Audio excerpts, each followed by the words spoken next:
At CES 2026, innovators from every corner of the globe show up to the most powerful tech event in the world. We'll rally together, imagining what's next, and we'll make it real, solving the greatest challenges facing our world, and proving that technology isn't just moving us forward, it's creating new possibilities.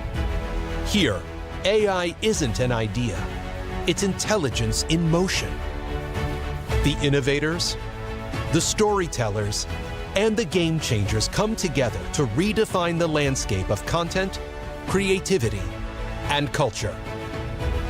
Pioneers will push healthcare beyond what we ever thought possible. From connected roads to autonomous flight, from next-gen marine tech to innovations that feed the planet, this is what drives us forward. In the halls of CES, technology doesn't just compute, it collaborates. Quantum thinkers, cybersecurity leaders, fintech visionaries, and robotics engineers are rewriting the rules of enterprise itself. Because when the world's most determined minds come together, we don't just predict the future, we build it. This is where bold ideas meet a global force, where industries converge, partnerships ignite, and breakthroughs take center stage. Innovation isn't a solo act, it's a shared pursuit. CES 2026. Innovators show up. CEO of the Consumer Technology Association, Gary Shapiro.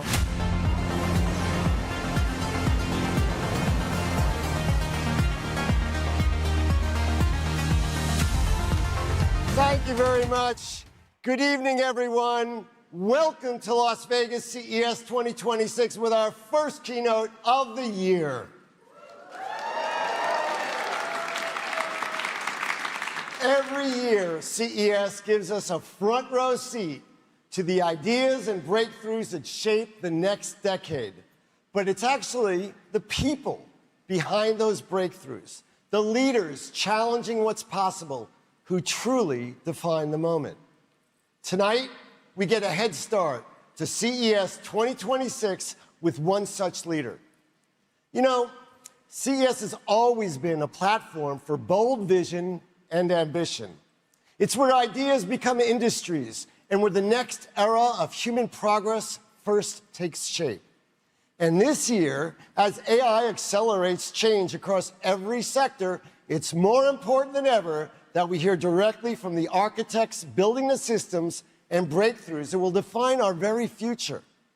And that's why it is a tremendous honor to introduce to you a leader, quite frankly, one of the bastions of CES, whose vision and impact can be felt across the entire technology landscape, Dr. Lisa Su.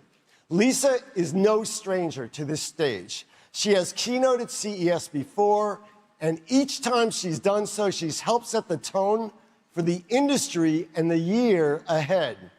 Since becoming CEO in 2014, Lisa has led the company through one of the most remarkable transformations in modern technology.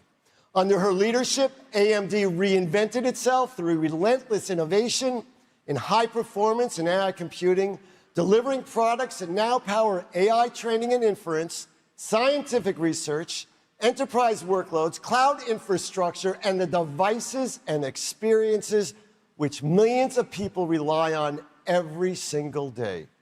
Today, AMD is a central force in the global AI transformation. Its CPUs, GPUs, and adaptive computing solutions help unlock new capabilities across cloud, enterprise, edge, and PC. And while the industry has spent years discussing what AI could become, Lisa has been focused on building the computing foundation that makes AI real and accessible at scale. But what truly distinguishes Lisa is her leadership. She's analytical and deeply technical, yet always grounded in purpose. She brings a rare combination of scientific brilliance, strategic clarity, and human-centered thinking. She believes in partnering deeply to engineer solutions that matter, solutions that advance society, strengthen industries, and expand opportunity. That's the kind of leadership CES is designed to elevate. And that's the kind of leadership we all need as we navigate a world of accelerated innovation.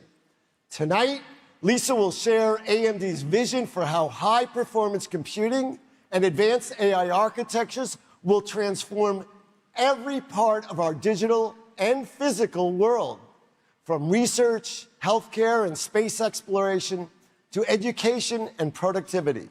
She'll speak to the extraordinary pace of AI, the breakthroughs happening now, including the opportunities and responsibilities that come with building the future.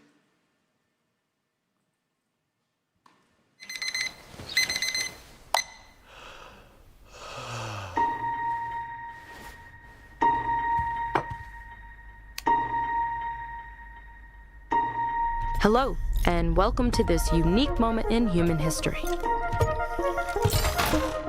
A moment where what's possible might soon forget what's impossible. Where any game you play now has the power to play by your rules.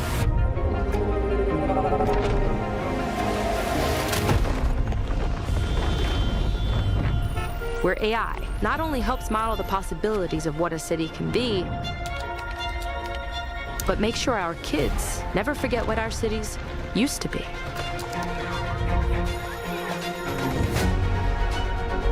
A moment where no hope meets the treatment plans of AI mapped genomes.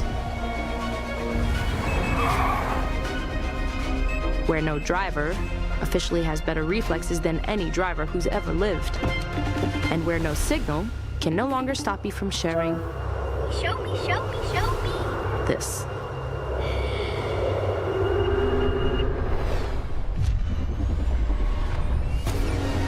A moment where AI is helping design a renewable energy source as powerful as the sun itself, and helping make travel time across the Atlantic just another puddle jumper.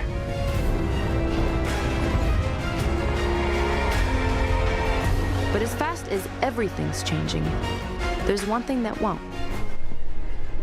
We're working tirelessly to create a world where the most advanced AI capabilities end up in the right hands. Yours.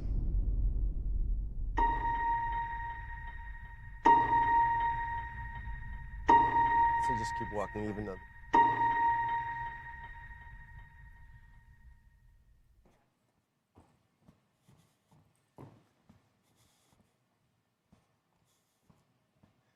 So, ladies and gentlemen, it is my privilege to welcome to the stage a globally respected technologist, an industry-defining CEO, and a leader whose work continues to shape the very trajectory of modern computing.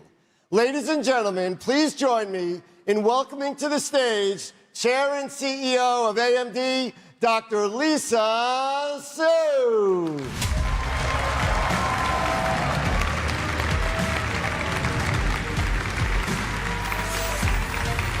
Thank you, Gary. Thank you. Thank you. All right, what an audience. How are you guys doing tonight? That sounds wonderful. First of all, thank you, Gary, and welcome to everyone here in Las Vegas and joining us online. It's great to be here with all of you to kick off CES 2026.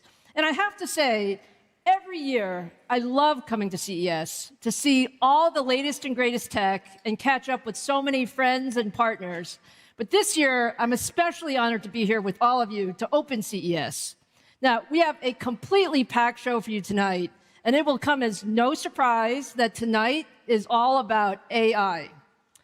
Although the rate and pace of AI innovation has been incredible over the last few years, my theme for tonight is you ain't seen nothing yet. We are just starting to realize the power of AI.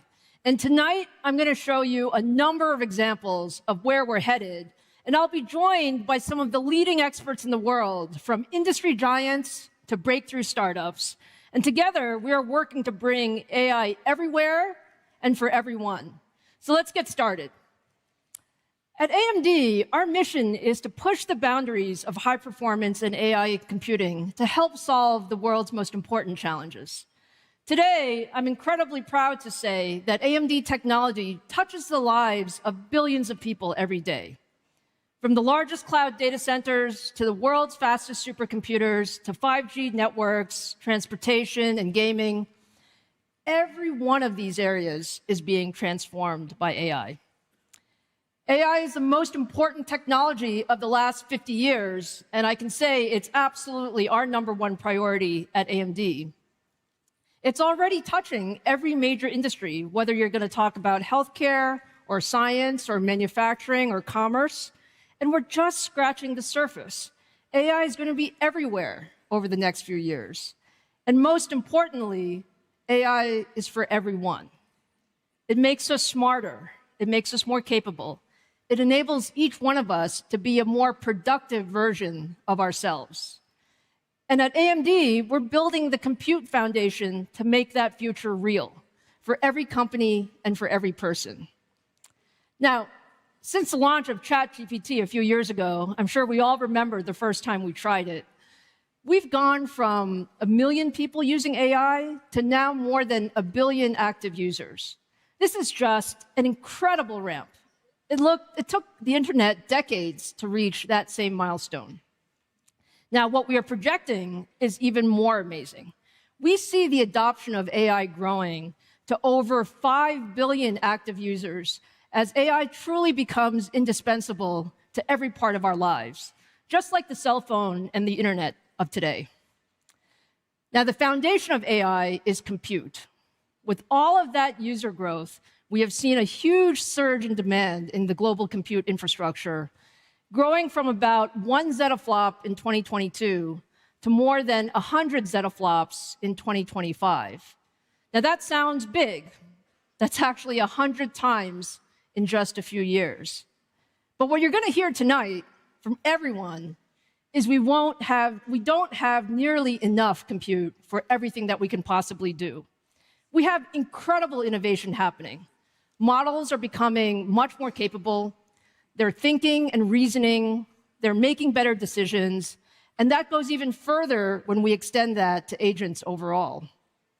So to enable AI everywhere, we need to increase the world's compute capacity another 100 times over the next few years to more than 10 yottaflops over the next 5 years. Now, let me take a survey. How many of you know what a yottaflop is? Raise your hand, please. A yottaflop is a 1 followed by 24 zeros. So 10 yottaflops is 10,000 times more compute than we had in 2022. There's just never, ever been anything like this in the history of computing. And that's really because there's never been a technology like AI. Now, to enable this, you need AI in every compute platform. So what we're going to talk about tonight is the whole gamut. We're going to talk about the cloud, where it runs continuously, delivering intelligence globally. We're going to talk about PCs, where it helps us work smarter and personalize every experience that we have. And we're going to talk about the edge, where it powers machines that can make real-time decisions in the real world. AMD is the only company that has the full range of compute engines to make this vision a reality. You really need to have the right compute for each workload. And that means GPUs, that means CPUs, that means NPUs, that means custom accelerators. We have them all. And each of them can be tuned for the application to give you the best performance as well as the most cost-effective solution. So tonight, we're going to go on a journey. So you're going to go with me through several chapters as we showcase the latest AI innovations across cloud, PCs, healthcare, and much more. So let's go ahead and start with the first chapter, which is the cloud. The cloud is really where the largest models are trained and where intelligence is delivered to billions of users in real time. For developers, the cloud gives them instant access to massive compute, the latest tools, and the ability to deploy and scale as use cases take off. The cloud is also where most of us experience AI today. So whether you're using ChatGPT or Gemini or Grok, or you're coding with copilots, all of these powerful models are running in the cloud. Now, today, AMD is powering AI at every level of the cloud. Every major cloud provider runs on AMD EPYC CPUs. And 8 of the top 10 AI companies use Instinct accelerators to power their most advanced models. And the demand for more compute is just continuing to go up. Let me just show you a few graphs. Over the past decade, the compute needed to train the leading AI models has increased more than 4 times every year, and that trend is just continuing. That's how we're getting today's models that are dramatically smarter and more useful. At the same time, as more people are using AI, we've seen an explosion over the last 2 years of inference, growing the number of tokens 100 times, really hitting an inflection point. You can just see how much that inference is really taking off. And to keep up with this compute demand, you really need the entire ecosystem to come together. So what we like to say is the real challenge is how do we put AI infrastructure at YATA scale? And that requires more than just raw performance. It starts with leadership compute, CPUs, GPUs, networking coming together.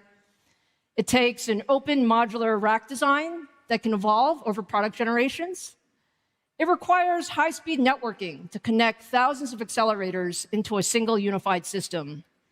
And it has to be really easy to deploy. So we want full turnkey solutions.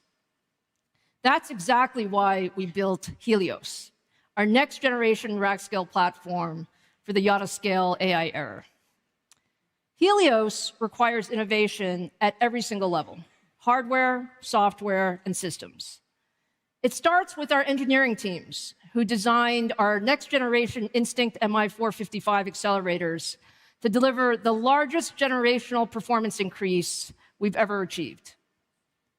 MI455 GPUs are built using leading-edge 2-nanometer and 3-nanometer process technologies and advanced 3D chiplet packaging with ultra-fast, high-bandwidth HBM4 memory. This is integrated into a compute tray with our EPYC CPUs and Pensando networking chips to create a tightly integrated platform.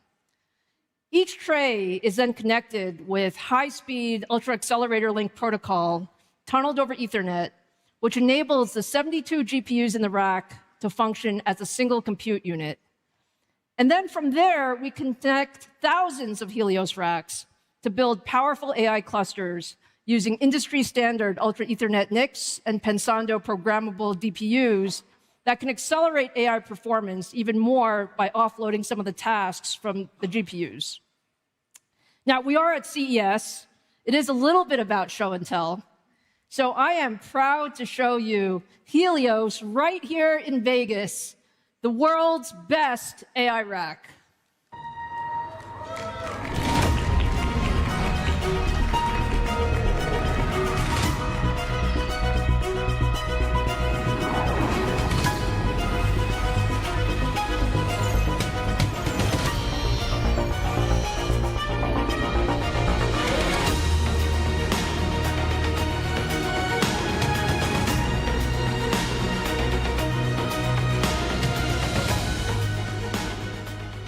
Is that beautiful or what?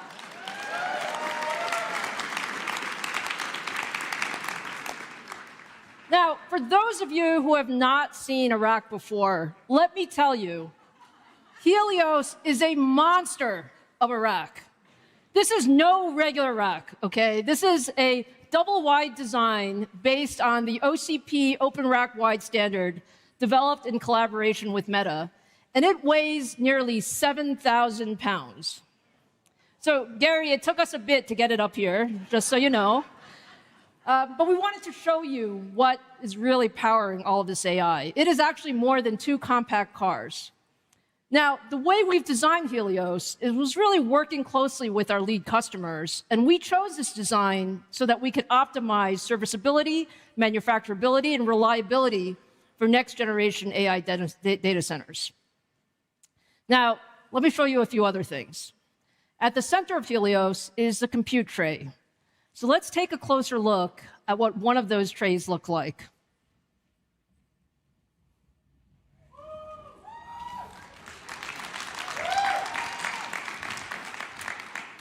Now, I can tell you, I probably cannot lift this compute tray, so it had to come out. But let me just describe it a little bit. Each Helios compute tray includes 4 MI455 GPUs, and they're paired with the next-gen EPYC Venice CPU and Pensando networking chips. And all of this is liquid-cooled so that we can maximize performance. At the heart of Helios is our next-generation Instinct GPUs. And you guys have seen me hold up a lot of chips in my career, but today I can tell you I am genuinely excited to hold up this chip. So let me show you MI455X for the very first time.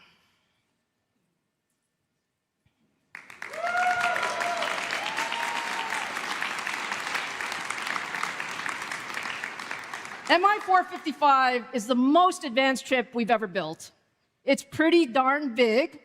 It has 320 billion transistors, 70% more than MI355. It includes 12 2-nanometer and 3-nanometer compute and I/O chiplets, and 432 gigabytes of ultra-fast HBM4, all connected with our next-gen 3D chip stacking technology.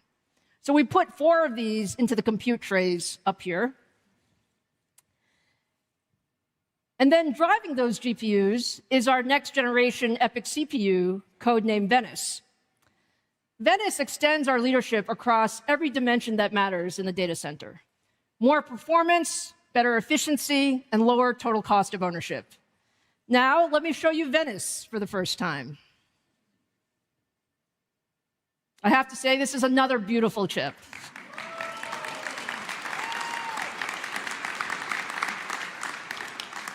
I do love our chips, so I can say that for sure.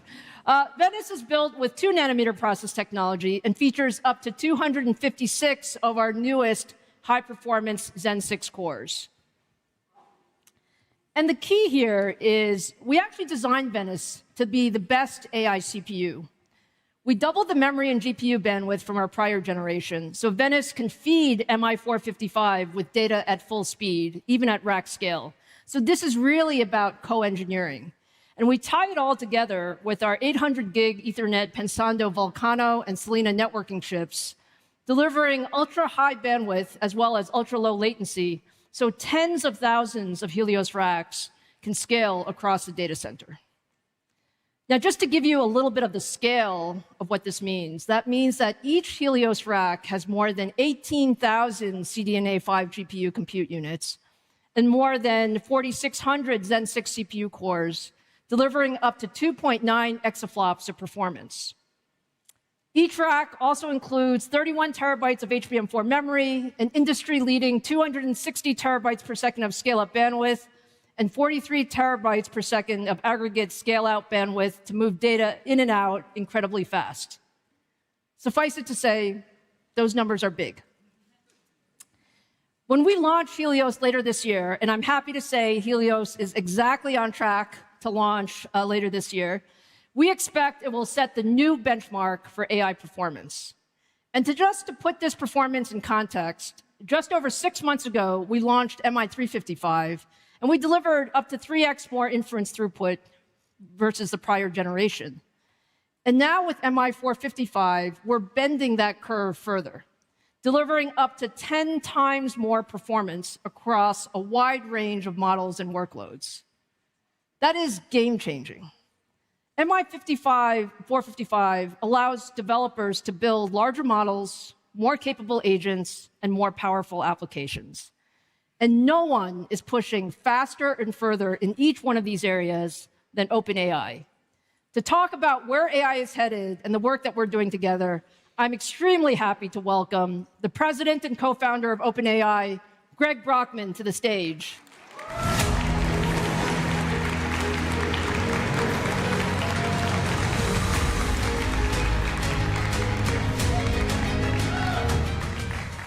Greg, it is so great to have you here. Thank you for being here. OpenAI truly started all of this with the release of ChatGPT a few years ago. and the progress you've made is just incredible. We're absolutely thrilled about our deep partnership. Can you just give us a picture of where are things today? What are you seeing? And how are we working together? Well, first of all, it's great to be here. Thank you for having me. ChatGPT is very much the overnight success that was 7 years in the making, right? That we started OpenAI back in 2015 with a vision that deep learning could lead to artificial general intelligence, to very powerful systems that could benefit everyone. And we wanted to help to actually realize that technology and bring it to the world and democratize it. And we spent a long time just making progress, where year over year, the benchmarks would look better and better. But the first time we had something that was so useful that many people around the world wanted to use it was ChatGPT. And we were just blown away by the creativity and the ways in which people found how to really leverage the models we had produced in their daily lives. And so just out of curiosity, how many people in the room are ChatGPT users? That's pretty much the whole room, Greg, I would just say. Thank you. I'm glad to hear it. But very importantly, how many of you have had an experience that was very key to your life or the life of a loved one, whether it's in healthcare, in helping manage a newborn, in any other walk of your life? And to me, that's the metric that we want to optimize. And that seeing that number go up and to the right has been something that has been really different over 2025, right? That we really moved from being just a text box that you ask a question, you get an answer, something very simple contained, to people really using it for very personal, very important things in their lives. And it's not just in personal lives, for healthcare and aspects like that. It's also in the enterprise, right? And really starting to bring models like Codex to be able to transform software engineering. And I think that this year we're really going to see enterprise agents really take off. We're seeing scientific discovery start to be really accelerated, whether it's developing novel math proofs. The first time we saw that was just a couple months ago, and the progress is continuing. And it's really across every single endeavor of human knowledge work, where there's human intelligence that can be leveraged, right? That you can amplify it. We now have an assistant, right? We now have a tool, we have an advisor that is able to amplify what people want to do. I completely agree with you, Greg. I think we have seen just an enormous acceleration of what we're using this tech for. Now, I would say, I think every single time I see you, you tell me you need more compute. It's true. It's true. It's almost like a broken record. Like you could just, just play the Greg wants more compute. Can you talk about just some of the things that you're seeing in the infrastructure, some of the bottlenecks, and where do you think we should be focusing as an industry? Well, the why do we need more compute is the most important question, right? Which is really when the models are not that capable, right? And where we were in 2015, 2016, 2017, so forth, is that you basically just wanted to train a model and evaluate it, right? And maybe there'd be a very narrow task it'd be useful for. But as we've made this exponential progress on the models, then there's actually exponential utility to them. People want to bring it into their lives in a very scalable way. And I think that what we're seeing is as we move from you ask a question, you get an answer, to agentic workflows, where you ask the model to write some software for you, and it goes off for minutes or hours or soon even days. And you're not just operating one agent, you're operating a fleet of agents, right? You can have 10 different work streams all going at once on your behalf for a single developer.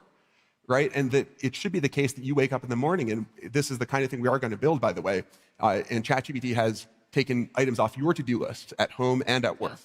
And that all of that's going to require that, that big graph that you had of how much compute the world's going to need. That's going to require far more compute than we have right now. Like, I would love to have a GPU running in the background for every single person in the world, because I think it can deliver value for them. But that's billions of GPUs. No one has a plan to build that kind of scale. And so what we're really seeing is benefits in people's lives, right? We're seeing, for example, some of my favorite applications, and some of the ones I think are the most important, are in healthcare, right? That we actually see people's lives being saved through ChatGPT. Just over the holidays, one of my coworkers, that her husband had leg pain. They went to the hospital, they went to the ER, and they got it x-rayed, and the doctors are like, it's a pulled muscle, just wait it out, you'll be fine. They went home, it got a little bit worse, typed the symptoms into ChatGPT. ChatGPT said, go back to the ER, this could be a blood clot. And in fact, it was deep vein thrombosis in the leg, in addition to 2 blood clots on the lungs. And if they just waited it out, that would have been likely fatal. It's not a unique story. Fiji, our CEO of applications, who I work very closely with every day, ChatGPT literally saved her life too. Right? She was in the hospital for a kidney stone and had an infection. They were about to inject a antibiotic, and she said, "Wait just a moment." She asked ChatGPT whether that one was safe for her. ChatGPT, which has all of her medical history, said, no, because you had this other infection 2 years ago, that could re-trigger it, and that could actually be life-threatening as well. And so she showed it to the doctor. The doctor's like, "Wait, what? You had this condition? I didn't know. I only had 5 minutes to review your medical history." Yes. I completely agree, Greg. I mean, that's one of the things that we can always, all of us can use a helper. Yes. And that's really what we have here. Look, I mean, I think you've painted a vivid picture of why we need more compute, of what we can do with AI. I think we feel exactly the same way. Now, we've also done an incredible amount of work with your engineering teams. MI455 and Helios is actually, a lot of it is through some of the feedback from our engineering teams working closely together. Can you talk a little bit about that infrastructure and what are your customers wanting and how are you going to use MI455? Well, one of the key things with how AI is evolving is thinking about the balance of different resources on the GPU. And so we have a slide to show how we've seen the evolution of this, the balance of resources across different MI generations. So you see this slide that I very painstakingly put together. Actually, I did not painstakingly put it together. I asked ChatGPT to go create the slide. And so it literally did all the research, and you can see some sources at the bottom. And it actually went and read a bunch of different AMD materials, created these charts, put together the title, put together all these headers, and produced not just an answer for me to then go do a bunch of work. It produced an artifact that I can show. And this is just one simple example that you can do today with ChatGPT, right? That we are moving to a world where you are going to be able to have an agent that does all this work for you. And for that, we're going to need to have hardware that is really tuned to our applications. What we have in mind is that we're moving to a world where human attention, human intent becomes the most precious resource. And so that there should be very low latency interaction anytime a human's involved, but there should be an ocean of agentic compute that's constantly running, that's very high throughput. And these two different regimes of low latency and high throughput yield a bunch of different pressures on hardware manufacturers such as yourself. So it's a pleasure to be working together. We like building GPUs for you. That works well. Look, lastly, Greg, let's talk a little bit about the future. Paint a picture. One of the things that we've talked about is there's some people out there who are wondering, is the demand really there? Can AI compute? Do we really need all of this AI compute? And I know you and I have talked about it. I think people don't have a view of the future that you see. I mean, you have a special seat. So paint the world for what this looks like in a few years. Well, looking backwards, we have been tripling our compute every single year for the past couple of years, and we've also tripled our revenue. And the thing that we find within OpenAI is every time we want to release a new feature, we want to produce a new model, we want to bring this technology to the world, we have a big fight internally over compute because there are so many things we want to launch and produce for all of you that we simply cannot because we are compute constrained. And I think we're moving to a world where GDP growth will itself be driven by the amount of compute that is available in a particular country, in a particular region. And I think that we're starting to see the first inklings of this. And I think over the next couple of years, we'll see it start to hit in a real way. And I think that AI is something where I think data centers can actually be very beneficial to local communities. I think that's a really important thing for us to really prove to people. But also the AI technology you produce, that is also something where, in terms of scientific advances, you think about what has been the most fundamental driver of increase of quality of life, right? It really is about science. And every time we've gone into specific domains, you just see how much limitation there is from how things are done because that's just, there's a particular discipline that's built with a bunch of expertise, there are a small number of experts, and that it's hard for them to propagate that to future generations. For example, in biology, we hooked up GPT-5 to a wet lab setup and had humans described what the wet lab looked like. The model said, here are a couple of ideas to try. The humans would go try it, and it actually produced a 79x, almost 100x fold improvement in the efficiency of a particular protocol. And that's just one particular reaction that people have spent some time actually optimizing, but not like a ton of time, because it's just there's so much surface area available in biology that no human can possibly get to all of it. No human can be an expert across every single subfield. And I think what we're going to see is AIs that really bridge across disciplines that humanity has been unable to bridge, right? You see this within healthcare, where as humans learn more, we specialize more, but we're going to have AIs that are going to amplify. And so I think it'll be for hard problems that AI will be brought to bear. This will be true for enterprise. Every single application, I think, will have an agent that is accelerating what people want to do. And I think the hardest problem for humanity will be deciding, how do we use the limited resources we have to get the most benefit for everyone? That is an incredible vision, Greg. We are so excited to be working with you. I think there's no question in the world that we have the power to really change people's lives. Thank you for the partnership, and really look forward to it. Thank you.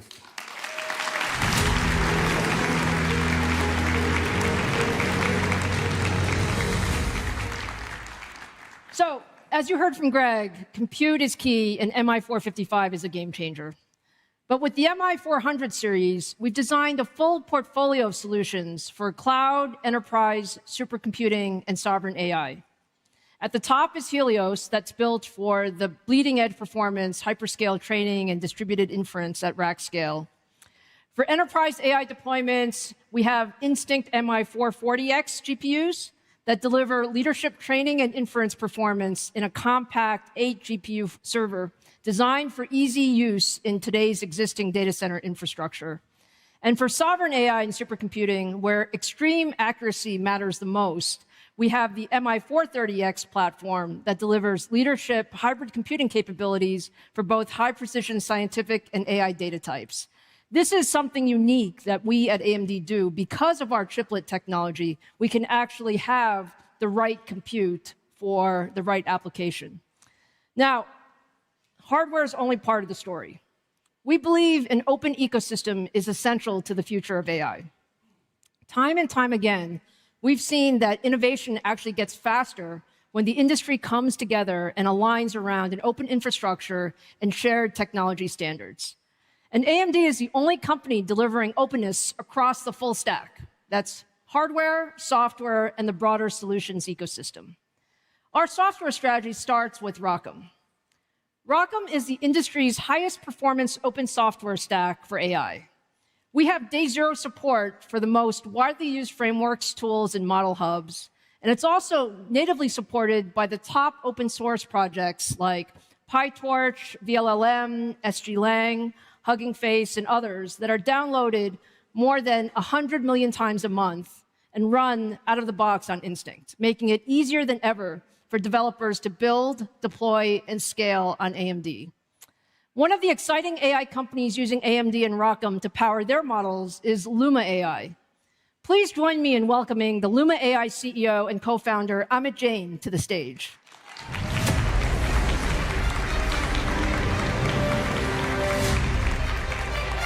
Hey, Lisa. Hello, Amit. How are you? It's great to have you here with us. You're doing some incredible work in video generation and multimodal models. Can you tell us a little bit about Luma and what you're doing? Absolutely. Lisa, thank you so much for having me here. Of course. Luma's mission is to build multimodal and general intelligence, so AI can understand our world and help us simulate and improve it.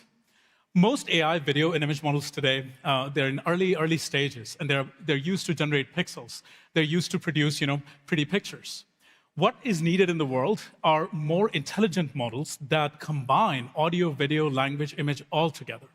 So at Luma, we are training these systems that simulate physics, causality, are able to go out, do research, call tools, and then finally render out the results in audio, video, image, text, whatever is appropriate for the information that you're trying to work with. In short, we are modeling and generating worlds. So as an example, let me show you some results from our latest model, Ray 3. By the way, Ray 3 is the world's first reasoning video model. So what it means is it actually is able to think first in pixels and latents and decide whether what it's about to generate is good. And it's also the world's first model that can generate in 4K and HDR. So please take a look.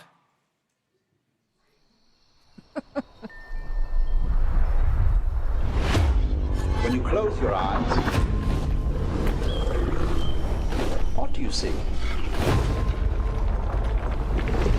When we talk about reality, how do you know what is real? Or what is simply your imagination?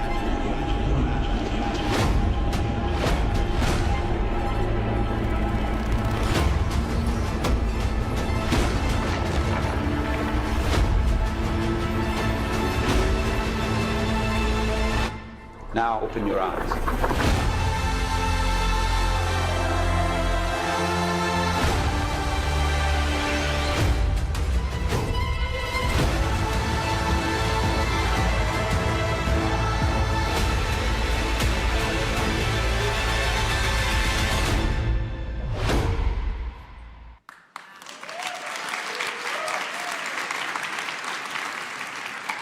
I could say, Amit, that looked pretty incredible. So tell us, how are customers using Ray 3 today? So we are working with very large enterprises as well as individual creators across the spectrum. And we work with them in advertising, media, entertainment, and industries where, you want to tell your story. 2025 was the year when they started to deploy our models and experiment with them. And towards the end of it, we are seeing large-scale deployments where people are using our models for as much as actually making a 90-minute feature-length movie. What customers are also asking us a lot for, as they're using it more and more, is control and precision. How can they get their particular vision out onto the screen? And what we have realized, and through our research, is that control comes from intelligence, not just better prompts. You can't keep typing in again and again and actually do those things. So we have built a whole new model on top of Ray 3 called Ray 3 Modify that allows you to edit the world. So let me show you actually what that looks like. This won't have audio, and I'm going to tell you a little bit about what you're seeing. So what's playing on the screen is a demo of Ray 3's world editing capabilities. It can take any real or AI footage, so footage from cameras or footage that you generated, and change it as little or as much as you want to realize the creative goals. It's a powerful system that we have developed for our most ambitious customers who are most demanding, and they spread the gamut across entertainment, advertising, and this has allowed us to enable a new era of hybrid human-AI productions. The human becomes the prompt through motion, timing, and direction. You act it out, and then the model can produce it. What that means in practice is that filmmakers and creators can create entire cinematic universes now without elaborate sets, and then edit and modify anything to get to the result they want. This has never been possible before. But in 2026, we are focused on actually going much further. 2026 will be the year of agents, where AI will be able to help you to accomplish more of the task, or hopefully the full end-to-end of the task, rather than doing some patchwork. So our teams have been working diligently building the world's most powerful multimodal agent models. Using Luma will suddenly feel like you have a large team of capable creatives who are working with you in your creative pursuit. I want to show you a brief demo of what that would feel like. So what you're seeing here is a new multimodal agent that can take a whole script of ideas with characters and everything and start imagining that in front of you. Now, this is not script to movie. This is human-AI interaction. And our next generation of models provide the ability to analyze multiple frames, long-form video, and make selection and maintaining the fidelity of the characters, scenes, and story, and only editing when it's needed. Here you're seeing human and AI collaborate in designing characters, environments, shots, and the whole world. And with our agents, we believe that creatives will be able to make entire stories, what used to take a large production before. Again, this has never been possible before, and we have been using it heavily internally, and we couldn't be more excited. Individual creatives or small teams will suddenly have the power of doing what entire Hollywood studios do. That's pretty amazing. It's really nice to see how these Luma agents come together and make this happen. Now, I know you have a lot of choices in compute, and when we first started talking, actually, you called me and said you needed compute, and I said I thought I could help. Can you tell us a bit about why you chose AMD, and what has your experience been? Yeah, we bet on AMD very early on. That call was in 2024, early 2024. And since then, our partnership has grown into a large-scale collaboration between our teams, so much so that today, 60% of Luma's rapidly growing inference workloads actually run on AMD cards. Today, we also, initially when we started out, we used to do a bunch of engineering. But today, we are at a point where most any operators, most any workloads that we can imagine run out of the box on AMD. And this is huge props to your software teams and the diligent work that is going into the ROCm ecosystem. We are building multimodal models, and actually, these workloads are very complex compared to text models. One example of that is these consumes hundreds of times, thousands of times more tokens. A video that you saw, a 10-second video, is about 100,000 tokens easily. Compare that to a response from an LLM. It's about 200 to 300 tokens. So when we are working with this much information, TCO and inference economy is absolutely critical to our business. Otherwise, there's no way to serve all the demand that is coming our way. Through our collaboration with the AMD team, we have been able to achieve some of the best TCOs, total cost of ownership, that we have ever seen in our stack. And we believe as we build these more complex models that are able to do autoregressive diffusion and that are able to do text and image and audio and video all at the same time, this collaboration will allow us to significantly differentiate on cost and efficiency, which, as you know, in AI is a big deal. So, through this collaboration, we have developed such a degree of confidence that in 2026, we are expanding our partnership to a tune of about 10 times what we have done before. And these 455 cards, and I cannot be more excited for MI455X because this, the rack scale solution and the memory and the infrastructure that you're building is essential for us to be able to build these world simulation models. Well, we love hearing that, Amit. And look, our goal is to deliver you more powerful hardware. Your goal is to make it do amazing things. So just give us a little brief view of what do you see customers doing over the next few years that just isn't even possible today? Right. So as Greg was mentioning, early on in LLM land, right, in 2022, 2023, they were great for writing copies, small emails, things like that. We could have never imagined that we would actually put these models, into real-time systems, into healthcare and these kind of things. Through accuracy and architecture and scaling, LLMs have now gotten to that point. Video models are currently in that early stage. Today, they're great for generating video and pretty pictures. But soon, by scaling these models up, by improving the accuracy and data, we would end up at a place where these models will help us simulate real physical processes in the world, like CAD, architecture, fluid flows, help us design entire rocket engines, plan cities. And this is not outrageous. This is what we do today manually with big, giant teams in simulation environments. These models will allow us to do that and automate that to a great degree.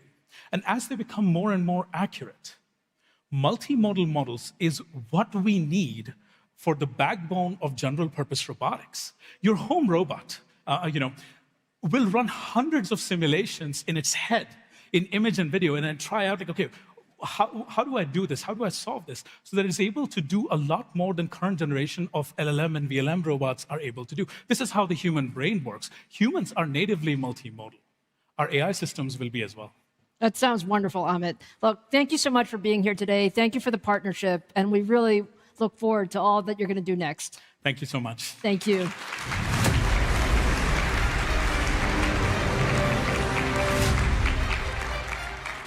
So you've heard from Greg and Amit. What they said is they need more compute to build and run their next-gen models. And it is the same across every single customer that we have, which is why the demand for compute is growing faster than ever. Now, meeting that demand means continuing to push the envelope on performance far beyond where we are today. MI400 series was a major inflection point in terms of delivering leadership training across all workloads, inference, scientific computing, but we are not stopping there. Development of our next-gen MI500 series is already well underway. With MI500, we take another major leap in performance. It's built on our next-gen CDNA 6 architecture manufactured on 2-nanometer process technology, and uses higher speed HBM4E memory. And with the launch of MI500 in 2027, we're on track to deliver 1,000x increase in AI performance over the last 4 years, making more powerful AI accessible to all. So with that, let's, thank you.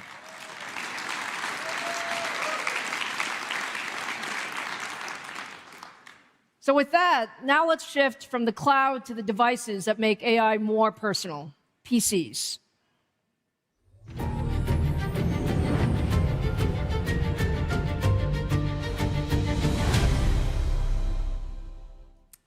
So for decades, the PC has been about a powerful device helping us be more productive, whether at work or at school.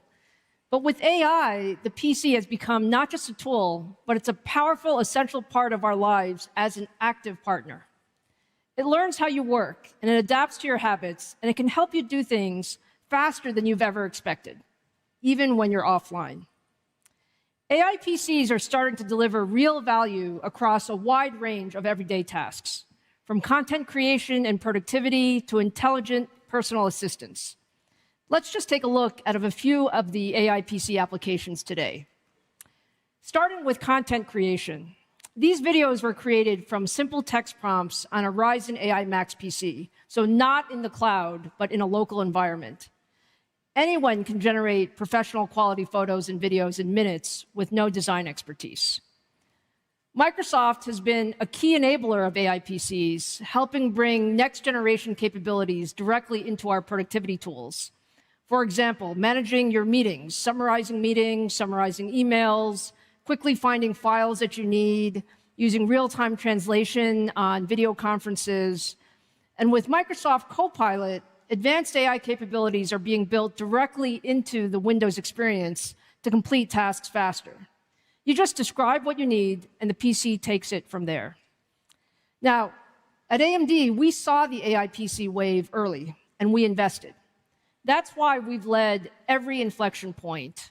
We were the first to integrate a dedicated on-chip AI engine in 2023, and the first to deliver Copilot Plus x86 PCs in 2024.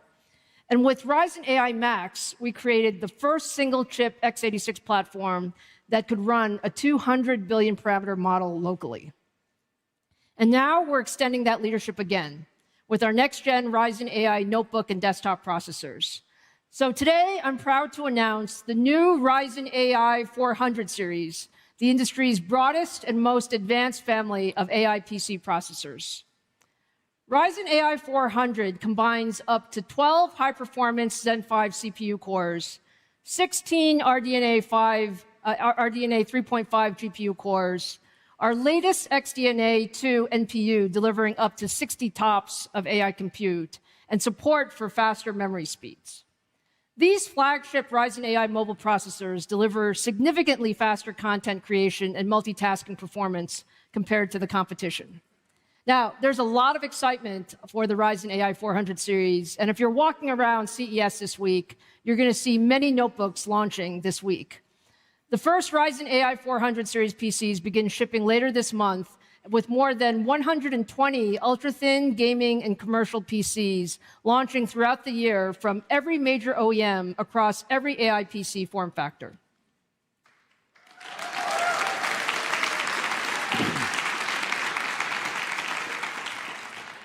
Now, powering the next generation of AI PC experiences takes more than just hardware. It takes smarter software with models that are lighter, faster, and can run directly on device.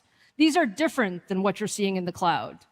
So to talk more about this next wave of model innovation, please welcome Ramin Hassani, co-founder and CEO of Liquid AI.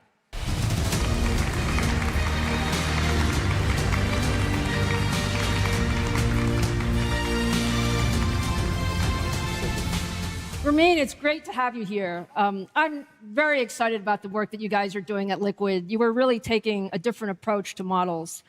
Can you talk a little bit to the audience about what Liquid is doing and why it's different from others? Absolutely, Lisa. It is great to be here. We are a foundation model company spun out of MIT 2.5 years ago. We're building efficient generative AI models that can run fast on any processor inside and outside of data centers. We designed from scratch multimodal models with a hardware-in-the-loop approach that allows us to optimize neural architectures for a given hardware. We're not building transformer models. We're building liquid foundation models. Powerful, fast, and processor-optimized generative models.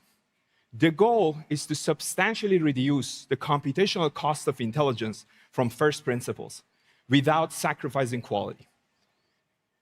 That means liquid models deliver frontier model quality right on a device. Device could be a phone, could be a laptop, could be a robot, could be a coffee machine, and could be an airplane. Basically, anywhere compute exists with 3 value propositions: privacy, speed, and continuity. It can work seamlessly across online and offline workloads. Ramin, our teams have been working really closely on bringing more capable models to AI PCs. Can you share a bit about that work? Absolutely. Today, I've got 2 new product announcements. 1, we are excited to announce Liquid Foundation Models 2.5, the most advanced tiny class of models on the market. At only 1.2 billion parameters, the model performs best on instruction following capabilities between its class and models that are larger in its class. LFM 2.5 instances are the building blocks of reliable AI agents on any device.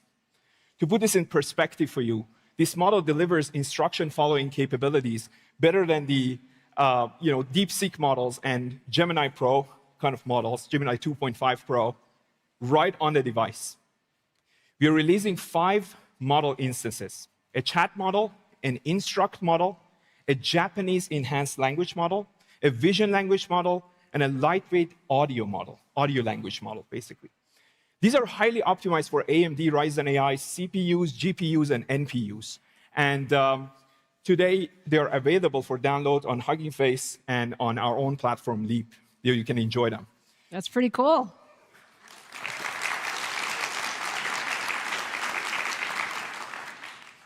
So we can stack these LFM 2.5 instances together to build agentic workflows. But then it would be really amazing if we can bring in all these modalities into one place. So that brings me to my second announcement, LFM 3. LFM 3, it is designed natively multimodal to process text, vision, and audio as input and deliver audio and text as an output in 10 different languages with sub-100 millisecond latency for audio-visual data. You will get LFM 3 later in the year. All right, that's fantastic. So now, Ramin, help our audience understand, why should they be so excited about LFM 3? What can we do with these models on an AI PC? Absolutely. So most assistants, AI assistants, co-pilots today are reactive agents. You open an app, then you ask a question, it responds. But when the AI is running fast on the device and is always on, it can be working, on the tasks proactively for you. The task can be done in the background. So let me show you a quick demo, a reference design to inspire what is possible to build on PCs with LFM instances. Let's jump in. Imagine you're a sales leader working on your AMD Ryzen laptop with LFM 3 backbone proactive agents activated. You're in full focus mode, working on a spreadsheet. Notifications start piling up. You get a calendar notification for a sales meeting, but want to continue your work in deep focus. A liquid proactive agent notices the meeting and offers to join on your behalf. You allow the agent to join, and while you focus on your data analysis task, in the background, the meeting is in progress with your agent representing you. Are you sure we can trust this agent? I think. I'm a little worried there, Ramin. This system can actually transcribe more than transcribing your systems, and really understanding what is going on. And the system can also be hooked up to your email platform. It can analyze your emails, as your emails are actually coming out, it can perform a deep research functionality. So with the deep research functionality, You can analyze every email and draft a response for you. Again, everything under your own control. You're not going to go, this is not going to go rogue. Everything is offline, locally on the device. So this system can deliver, a summary and can do the jobs better than what you have expected, what you have seen from reactive agents. I think this year is going to be the year of, proactive agents. And I'm very excited to announce that we're collaborating with Zoom to bring these features to the Zoom platform, actually. That's fantastic.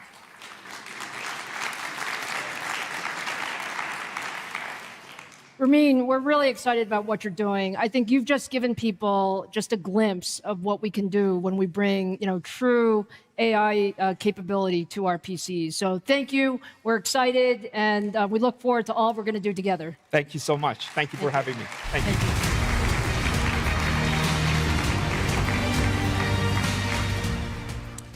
So now you've seen a little bit about what's possible with local AI, but the latest PCs aren't just running AI apps, they're actually building them. That's why we created Ryzen AI Max, the ultimate PC processor for creators, gamers, and AI developers. It's the most powerful AI PC platform in the world, with 16 high-performance Zen 5 CPU cores and 40 RDNA 3.5 GPU compute units, and an XDNA 2 NPU delivering up to 50 TOPS of AI performance, all connected by a unified memory architecture that supports up to 128 gigabytes of shared memory between the CPU and GPU. In premium laptops, Ryzen AI Max is significantly faster in both AI and content creation applications compared to the latest MacBook Pro. In small form factor workstations, Ryzen AI Max delivers comparable performance at much lower price than NVIDIA's DGX Spark, generating up to 1.7 times more tokens per second per dollar when running the latest GPT OSS models. And because Ryzen AI Max supports both Windows and Linux natively, developers maintain full access to their preferred software environment, tools, and workflows.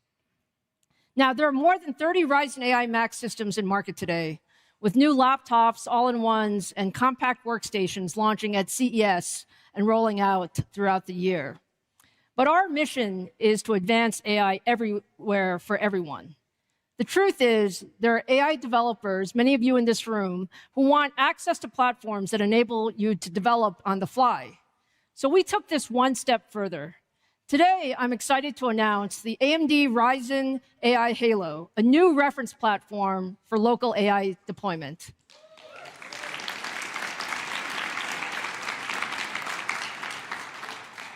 Now, I would say this is pretty beautiful. Do you guys agree? So let me tell you what it is. This is the smallest AI development system in the world, capable of running models with up to 200 billion parameters locally, not connected to anything. It's powered by our highest-end Ryzen AI Max processor with 128 gigabytes of high-speed unified memory that is shared by CPU, GPU, and NPU. This architecture accelerates system performance and makes it possible to efficiently run large AI models on a compact desktop PC that fits in your hand. Thank you.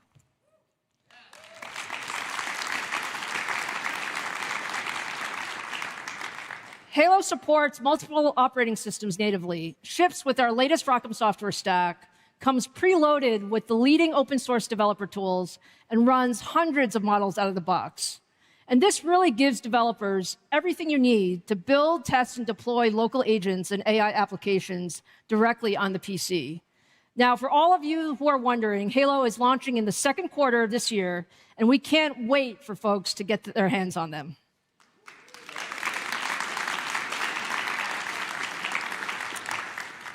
So now let's turn to the world of gaming and content creation. A few gamers out there. I think there are a lot of gamers out there.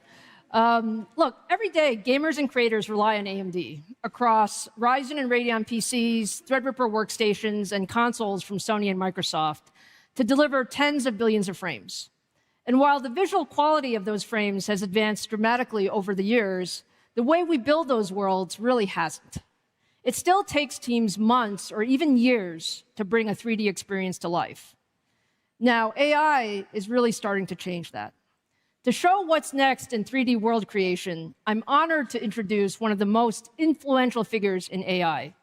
Known as the godmother of AI, her work has transformed how machines see and understand the world. Please welcome the co-founder and CEO of World Labs, Dr. Fei-Fei Li.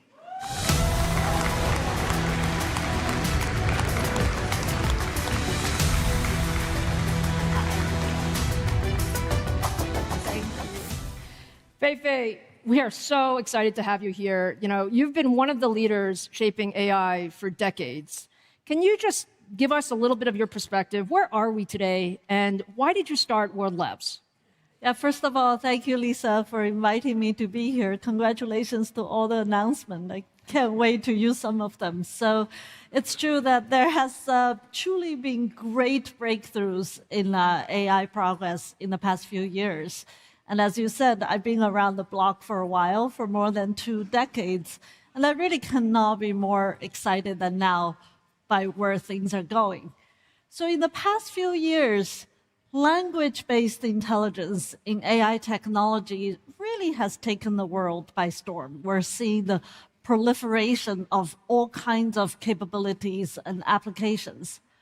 But the truth is, there's a lot more than just language intelligence. Even for us humans, there's more than passively looking at life in the world. We are incredible spatial intelligent animals, and we have profound capabilities that use our own spatial intelligence that connects perception with action. Think about all of you being here, how you brave through airports this morning. I'm one of them, or woke up in your hotel room and get to the nice coffee shop, or find your way in this maze in Vegas to be here. All this requires spatial intelligence. So what excites me is that there's now a new wave of Gen AI technology for both embodied AI and generative AI that we can finally give machines something closer to the human level spatial intelligence. It's the ability to not only perceive, but create 3D or even 4D worlds, reason about objects and people, and imagine entirely new environments that still obey the laws of physics and dynamics in worlds, virtual or real. So that's why I started World Labs. I really want to bring spatial intelligence to life and deliver value to people. I remember the first time I talked to you about your concept for World Labs and your passion about what this could bring. Tell us a little bit about what your models do so the audience gets a feel for what does this really mean? Yeah, well, I heard that there are gamers out there, so this is very exciting. So traditionally, building 3D scenes requires laser scanners or calibrated cameras or hand-built models using pretty sophisticated and complicated software. But at World Labs, we're creating a new generation of models that can use the recent Gen AI technology to learn the structure, not only just flat pixel structure, I'm talking about 3D, 4D structure of the world directly from data, a lot of data. So give the model a few images, and even one image, the model itself can fill in the missing details, predicts what's behind objects, and generate rich, consistent, permanent, navigable 3D worlds. So what you're seeing here on screen is a Hobbit world that's created by our World Labs model called Marble. We just give it a handful of images, and it created these 3D scenes that are persistent, and you can navigate. You can even see a top view. And our system transformed a few visual inputs into a fully navigable, expansive 3D world. And it shows how these models not just reconstruct the environment, they really imagine cohesive worlds, wondrous worlds. And once these worlds exist, they flow together and allowing effortless transition from one environment to the next and scaling into something much larger. And this is much closer to how humans piece together a place from a few glances. Well, it looks pretty amazing that you can do that with such little input. Now, can you just show us a little bit about how the technology works? Yes, definitely. Let's just ground it in real world a bit more from the Hobbit world. Let's do something that you're very familiar with. So over the break, our team went to AMD's Silicon Valley office. I hope they got your permission. And they did not, but that's okay. Okay, well, now here we are. We just use some regular phone cameras. There's no special equipment, just phones to capture a few images. And then we put them into World Labs' 3D generative model called Marble. And then our model that can use AMD's MI325X chip and the ROCm software stack can create a 3D version of that environment, and including windows, doors, furniture, size, and sense of depth and scale. And keep in mind, you're not looking at photos, you're not looking at videos, you're looking at truly 3D consistent worlds. And then our team started to have a little more fun and decided to You decided to remodel? Exactly, Yes, yeah. for free for you. For different design styles, right? I don't know which one you guys like the most. I personally really like the Egyptian one, but maybe that's because I'm going there in a few months. And while this transformation is keeping the geometric consistency and the 3D inputs. So you can imagine this can be such powerful tools for many use cases, whether you're doing robotic simulation or game development or design. What would traditionally take months to do in a typical workload, we really could do it in minutes now. And we can even navigate into an entirely different world, like actually the Venetian Hotel. And we just did that yesterday by taking a picture and then put it in the model, and then had a little fun. And then it turned this whole place into a 3D imaginative space.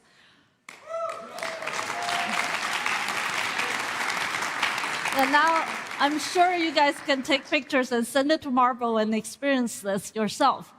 But what you don't see here behind the scene is how much computation is happening and why inference speed really matters.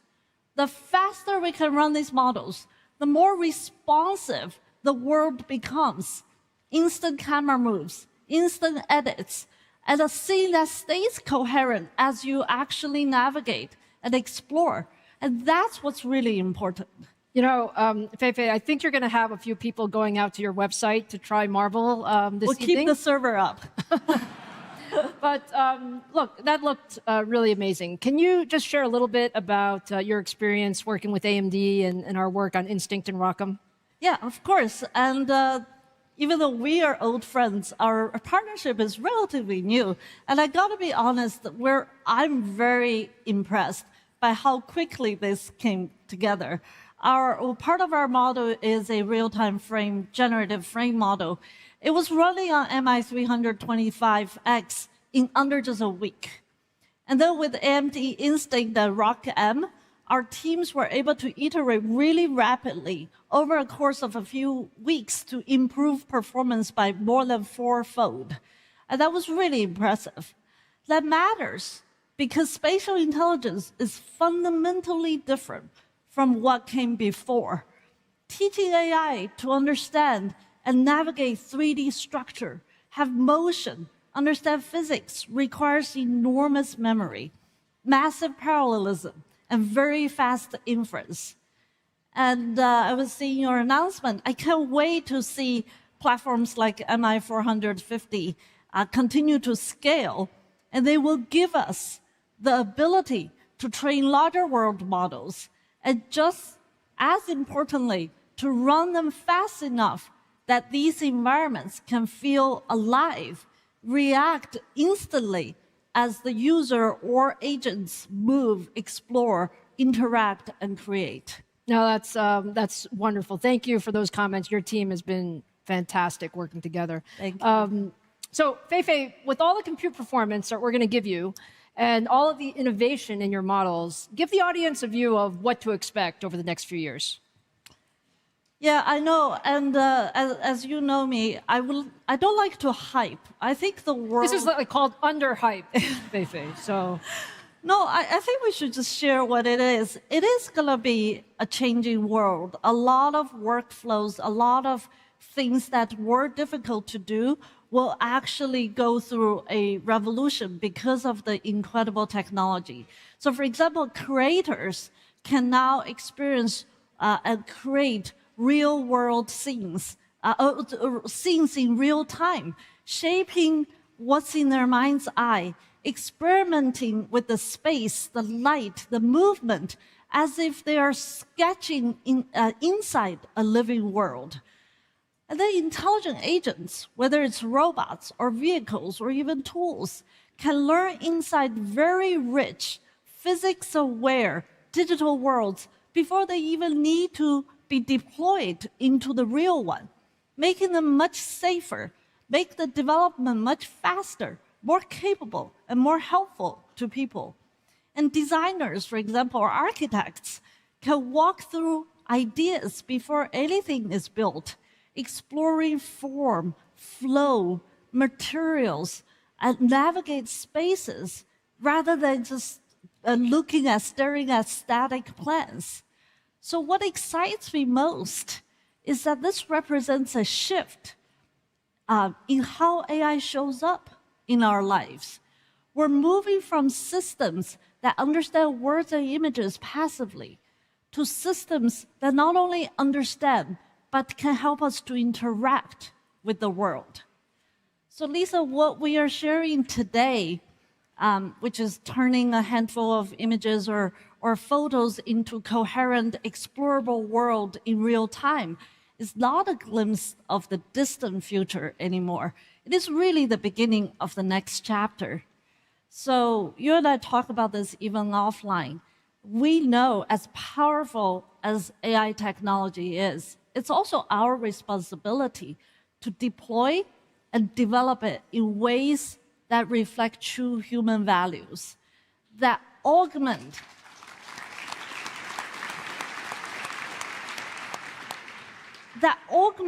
human creativity, productivity, and our care for each other, while keeping people firmly at the center of this story, however powerful technologies are. And I'm very excited to partner with AMD and with you on this journey. Feifei, I think I speak for everyone. You are really an inspiration to the AI world. Congratulations on all the great progress, and thank you for joining us tonight. Thank you, Lisa.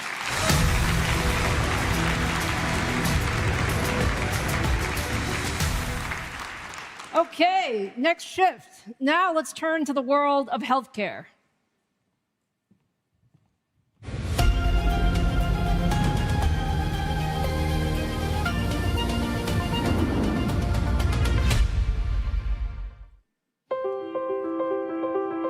Of all the ways AI is advancing the world, healthcare impacts us all. And AMD technology is enabling the incredible to become possible. Cancer detection is happening earlier, with supercomputers analyzing data at massive scale. Patients are receiving therapy sooner with compute modeling complex biological systems. Promising treatments are moving forward faster through molecular simulation. Medicine is becoming more personalized through genome research. And patient outcomes are improving through robot-assisted surgeries.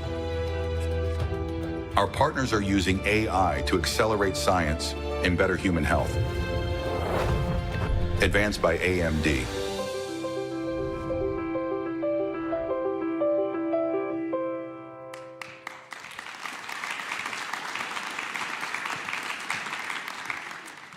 So look, as you saw in that video, AMD technology is already at work across healthcare. This is one of the most meaningful applications. You've already heard about some of the stories tonight of how high-performance computing and AI is one of the areas that I am most personally passionate about, is how you can bring healthcare there. There's nothing more important in our lives than our health and the health of our loved ones. And using technology to improve healthcare outcomes means we measure progress in terms of lives saved. I'm very happy to be joined tonight by 3 experts who are leading the way in applying AI to real-world healthcare challenges. Please join me in welcoming Sean McLean, CEO of Absci, Jacob Thaysen, CEO of Illumina, and Ulla Engquist, Head of Molecular AI at AstraZeneca.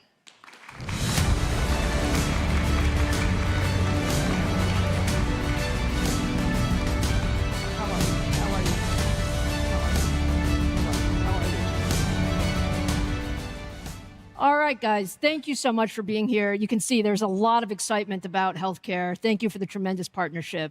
You know, Sean, at Absci, you're using generative models and synthetic biology to design new drugs from scratch. Can you walk through a little bit of how that works? Yeah, thank you so much for having us here today. Biology is hard, it's complex, it's messy. Drug discovery and development is this archaic way of going about discovering drugs.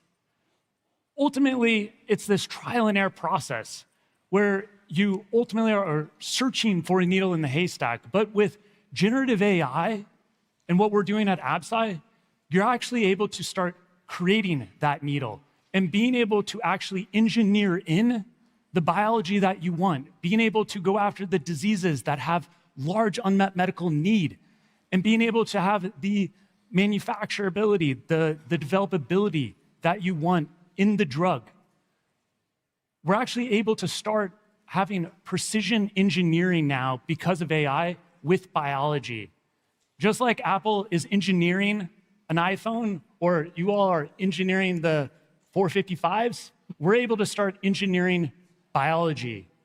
And what is that actually doing? It's allowing us to start tackling some of the hardest, most challenging diseases that still exist, that have high unmet medical need, where standard of care is poor. And at Absci, this is exactly what we want to tackle. We want to tackle these hard, challenging diseases. 2 of them that we're focused on at Absci is androgenic alopecia, so think common baldness. We actually have the opportunity in the not too distant future to have AI cure baldness. Wouldn't that be incredible?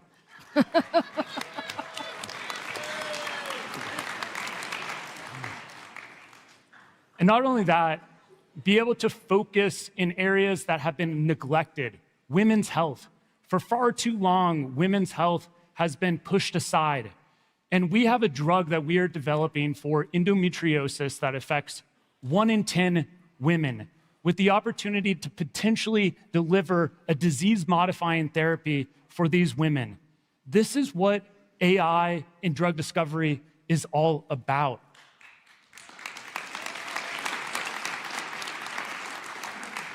And this wouldn't be possible without the compute partnership that we've had with AMD.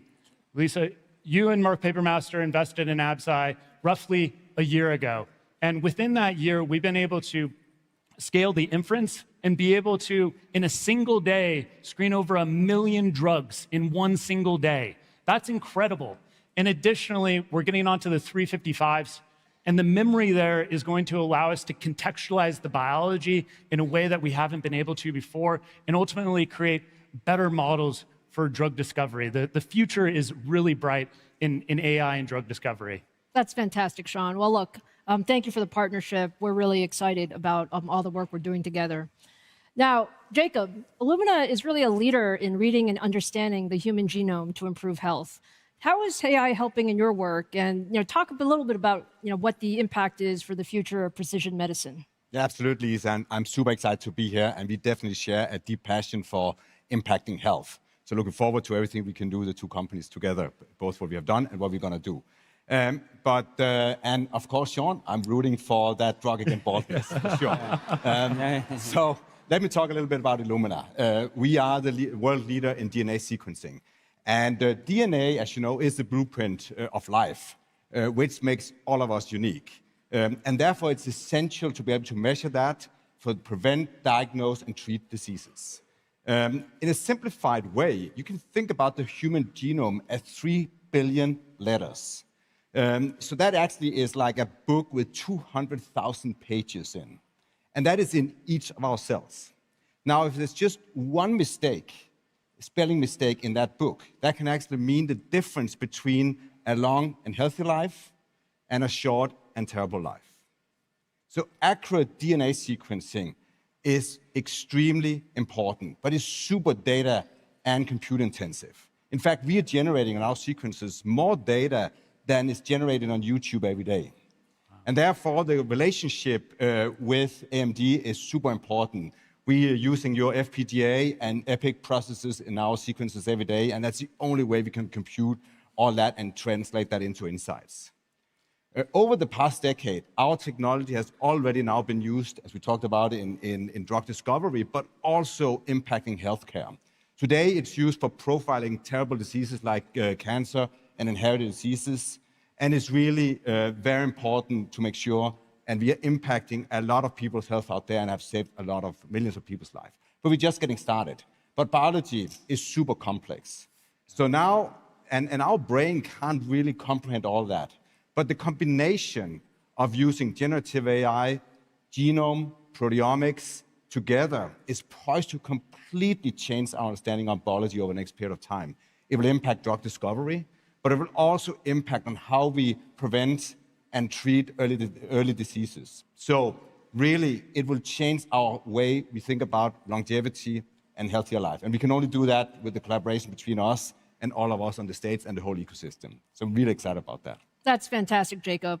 And Ola, at AstraZeneca, you're scaling AI across one of the largest drug discovery pipelines there is. Talk about how AI is changing the way you develop new medicines. Okay, thanks, Lisa, and also thanks for the invitation. And so at AstraZeneca, we really apply AI end-to-end, from early drug discovery to manufacturing to healthcare delivery. And for us, AI is not only about productivity, it's a lot about innovation. How can we work in a different way? How can we do new things with AI? And one area that I'm personally very passionate about is how can we deliver candidate drugs quicker with the help of generative AI. So how we're working there is that we train our generative AI model on all our experimental data that we have generated over several decades.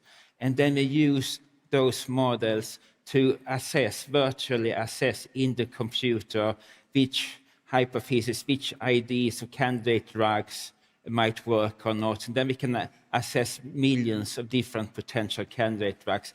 And then we take the best, only the one that we think is really good, into the experimental lab and really validate the hypothesis there. So we use our generative AI model to generate candidate drugs, to modify them, to optimize, to really reduce the number of experiments we need to do in the laboratory. And we are applying a new way of working through the whole AstraZeneca small molecule pipeline. And we see that we can deliver candidate drugs 50% faster with the new way of working, and also improve clinical success later. And we can't do that alone. We need to do that in a collaboration. So we collaborate with academia, with AI startup, and with companies like AMD.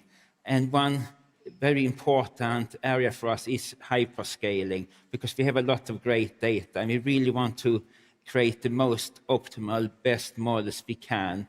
And there we work in a collaboration with AMD to basically scale our drug discovery engine SemlaFlow so it can handle this large new data set. So basically we optimize the whole workflow with the help of AMD.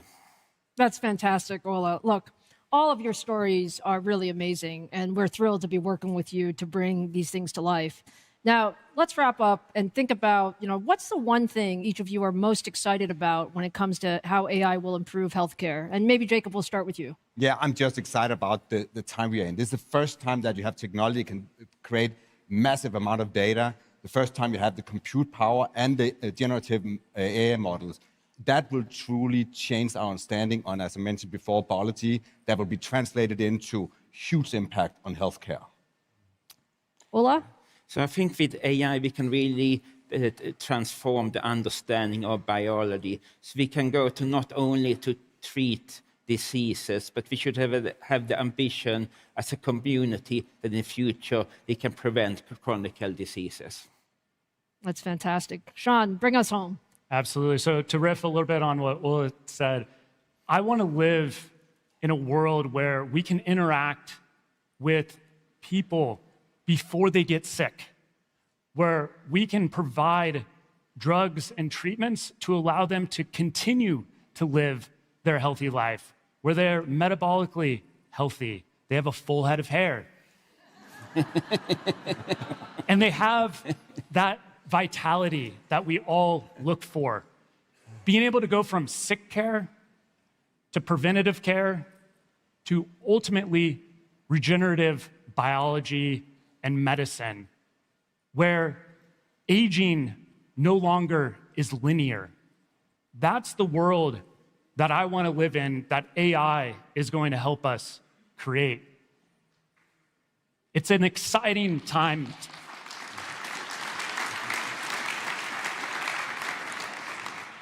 I think we can all say, Sean, we are super inspired. I mean, look, this is what I heard. We should expect AI should help us predict sickness, prevent sickness, and personalize treatments such that we can get really extend lives. And you guys are really at the forefront of it. So it is our honor to be your partner. Thank you each for joining us today. And we look forward to really moving this frontier forward over the next few years together. Amazing. Thank you. Thank you. Thank you. Thank you.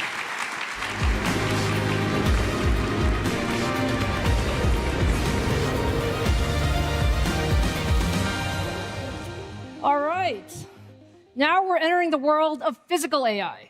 This is where AI enters the real world, powered by high-performance CPUs and leadership adaptive computing that enables machines to understand their surroundings and take action to achieve complex goals. At AMD, we've spent more than 2 decades building the foundation of physical AI. Today, AMD processors power factory robots with micron-level precision, guide systems that inspect infrastructure as it's being built, and enables less invasive surgical procedures that speed recovery times. And we're doing it together with a broad ecosystem of partners. Physical AI is one of the toughest challenges in technology. It requires building machines that seamlessly integrate multiple types of processing to understand their environment, make real-time decisions, and take precise action without any human input. And all of this is happening with no margin for error.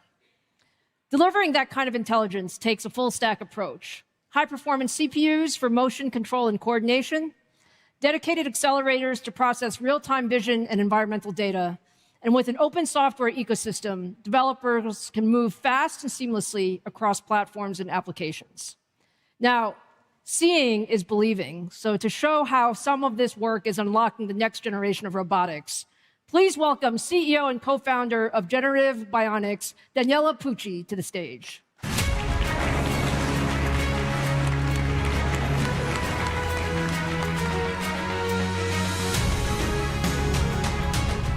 Hello, Danny. It's great to have you. Your team is doing some amazing work. Can you just give us some background about what you're doing? Lisa, Generative Bionics is the industrial spin-out of more than 20 years of research in physical AI and biomechanics at the Italian East of Technology. But when we look back, actually, everything started from a simple but profound question. If an artificial agent needs to understand the human world, doesn't it need a human-like body to experience it? To answer this, we built some of the most advanced humanoid platforms in the world. iCub for cognitive research, then ErgoCub for safe industrial collaboration, and then we built IronCub, the only jet-powered flying humanoid robot in the world. Throughout the process of building these robots, however, Lisa, there has been one belief that has never changed. The real working technology is that one that amplifies human potential and that is built around people, not the other way around. Now, this belief has become the mission of generative bionics, but to make it real, we need compute that is fast, deterministic, and local. In humanoids, for instance, touch, balance, and safety loops cannot wait for the cloud. That's why our collaboration with AMD is so fundamental. AMD, in fact, gives us a unified continuum from embedded and edge platforms such as Ryzen AI Embedded and Versal AI Edge, running physical AI on the robot, to AMD CPUs and GPUs, powering simulation, training, and large-scale development. So, Lisa, one compute architecture from one partner end-to-end. I like that. I like that a lot. Now, look, let's talk a little bit about your philosophy and approach to, how are you building these things and what are your use cases? We think, Lisa, that now humanoid robots have to be elevated to another level. Yeah. So our approach to physical AI is to build a platform around the humanoid robot. And then the platform is designed to achieve human-level intelligence, safe physical human-robot interaction, and engineered into real products. Now, let's start from the robot. Here, we are really inspired by biomechanics. In fact, if you look at human movements, they rely on fast reflexes. We walk by falling forward, and our nervous system basically exploits our biomechanics. So we are exploiting the same principles into our humanoid robots. Then humans basically learn also through touch, which is a primary source of intelligence. So we believe that humanoid robots really need the sense of touch. And finally, let's talk about the platform. So we are developing an open platform around the humanoid robot to enable the next generation of humanoid robots. So just to give an example, the same tactile sensors that we used for the humanoid robot are basically used also into a sensorized shoe that is being used in healthcare to help patients recover better and faster. But more importantly, the shoe acts as another robot sensor so that the robot has the feeling of whether or not and how to help the patient. So, Lisa, we are not building a robot. We are not only building a robot. We are not only building a product. We are building basically a platform to close the loop between humans and humanoid robots and enabling what we call human-centric physical AI. That's super cool, Denny. Now, we are at CES, and people like to see things. So what exciting news do you have for us? So, Lisa, we focused on a new product identity. And our first human robot design, basically that defines our DNA in terms of products, Gene 1. And I'm really happy to say that Gene 1 today has been ready to be released right now.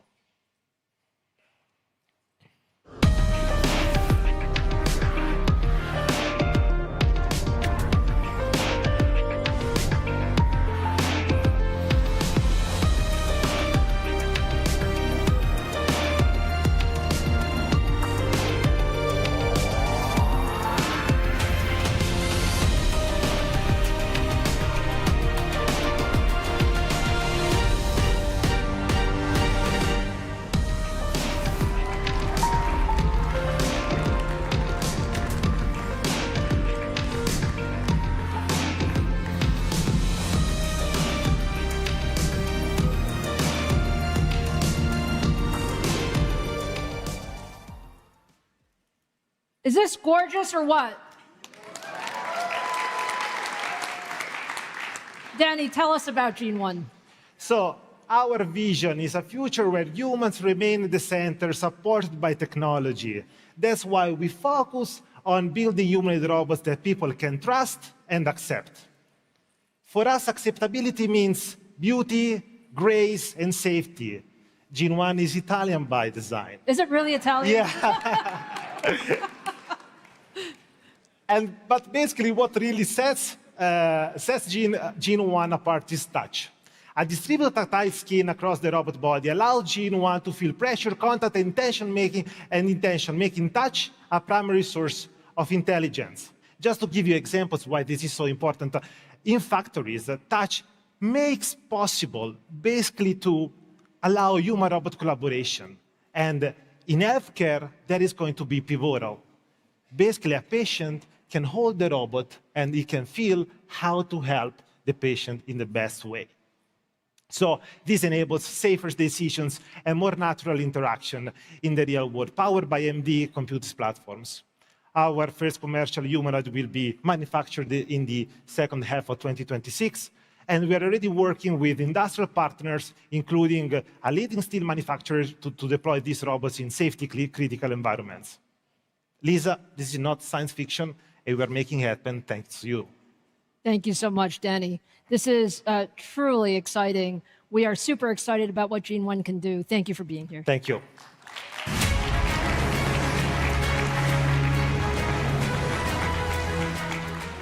Okay, now let's turn to one more demanding environment for robotics and automation, and that is space.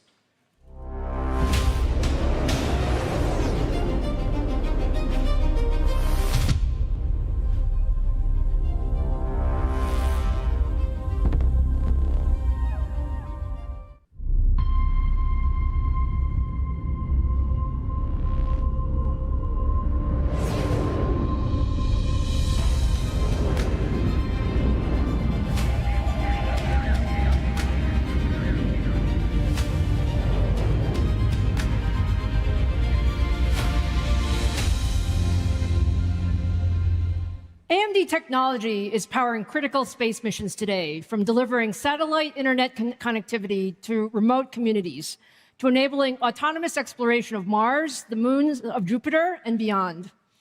On Mars, AMD adaptive computing enables the Perseverance rover to operate autonomously.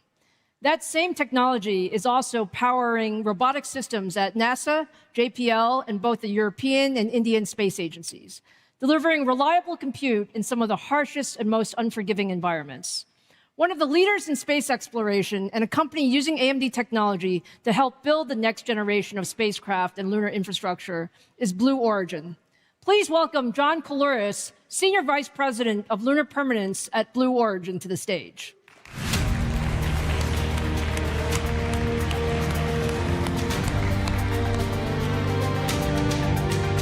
Hi, Lisa.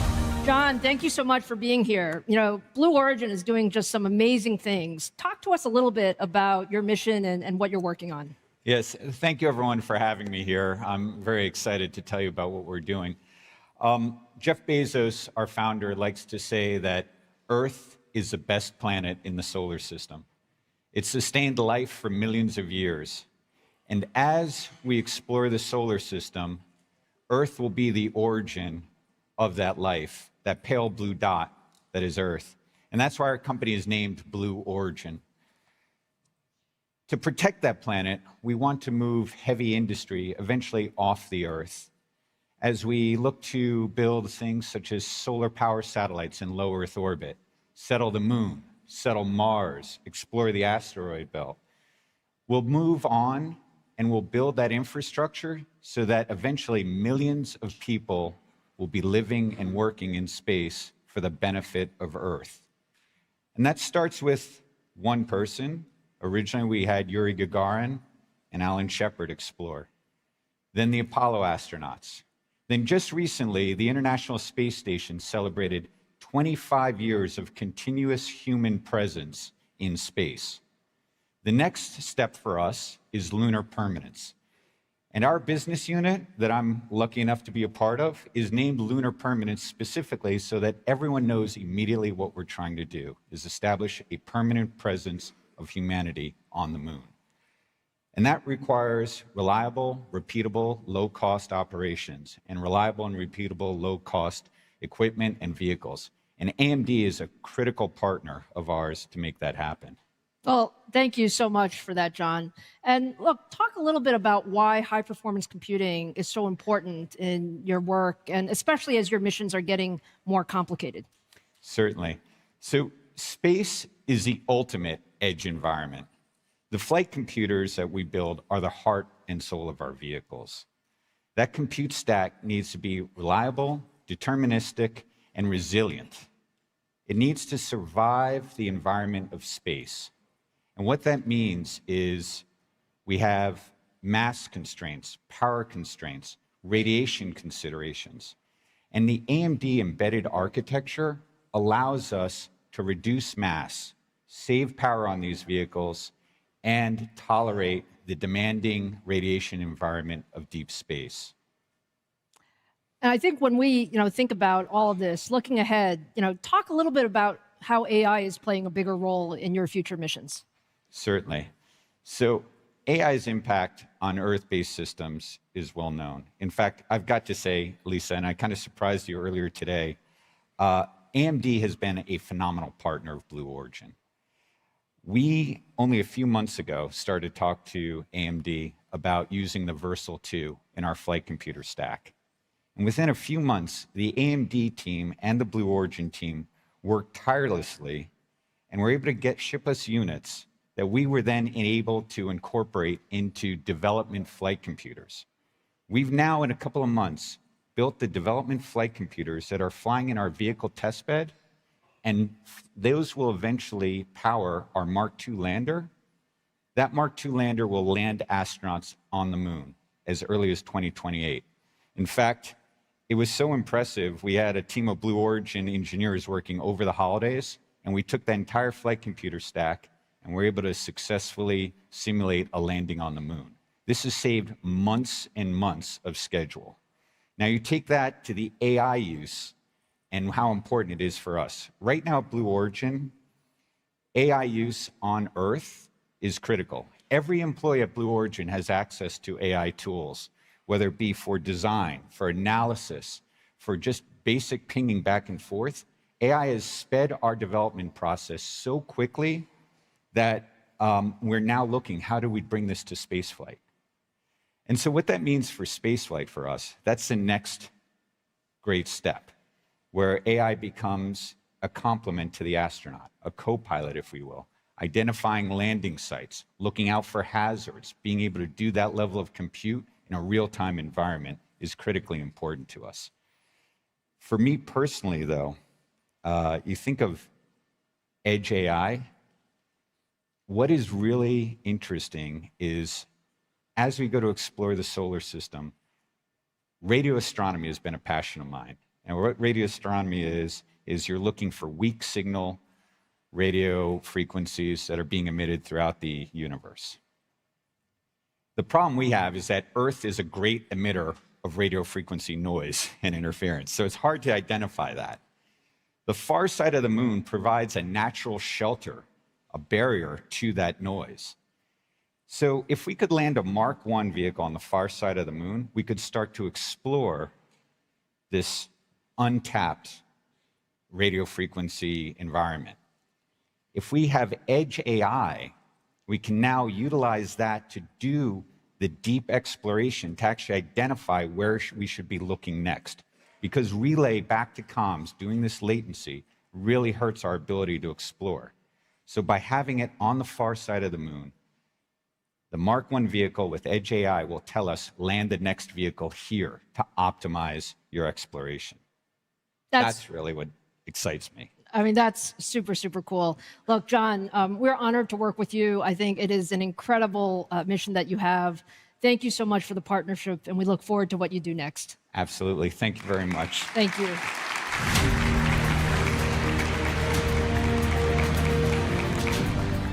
Okay, guys, now let's turn to our last chapter of the night, science, and the supercomputers used for the most advanced scientific research. We're incredibly...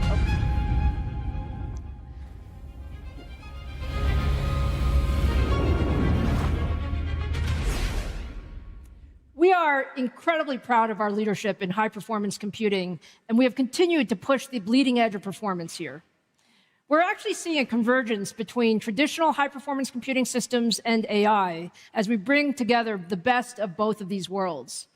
Today, AMD powers the 2 fastest supercomputers in the world and more than half of the 50 most energy-efficient systems. These systems are using massive amounts of compute to solve previously impossible problems. In Finland, the Luma supercomputer has cut climate model update times by more than 85%, enabling earlier warnings and better preparation for extreme weather events. Energy giant ENI is using an AMD-powered supercomputer to develop longer-lasting batteries and cleaner fuels.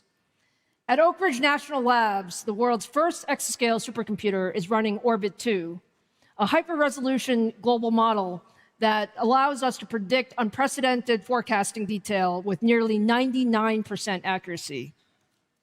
And at Lawrence Livermore National Labs, the world's fastest supercomputer, El Capitan, is modeling how viruses might mutate and evolve, enabling scientists to design more resilient antibody treatments and respond faster to future pandemics.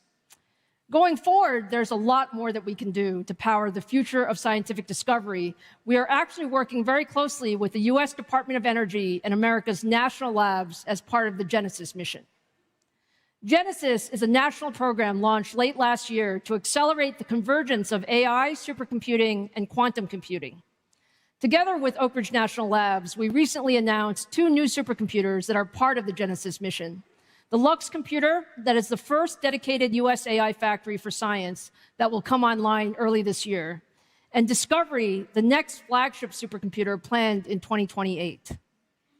Genesis is the most ambitious public-private technology initiative in decades. Leading this historic effort is Michael Kratsios, who has shaped national policy at the highest levels as a former US CTO and Undersecretary of Defense for Research and Engineering. Please join me in welcoming the President's Chief Science and Technology Policy Advisor, Michael Kratsios, to the stage.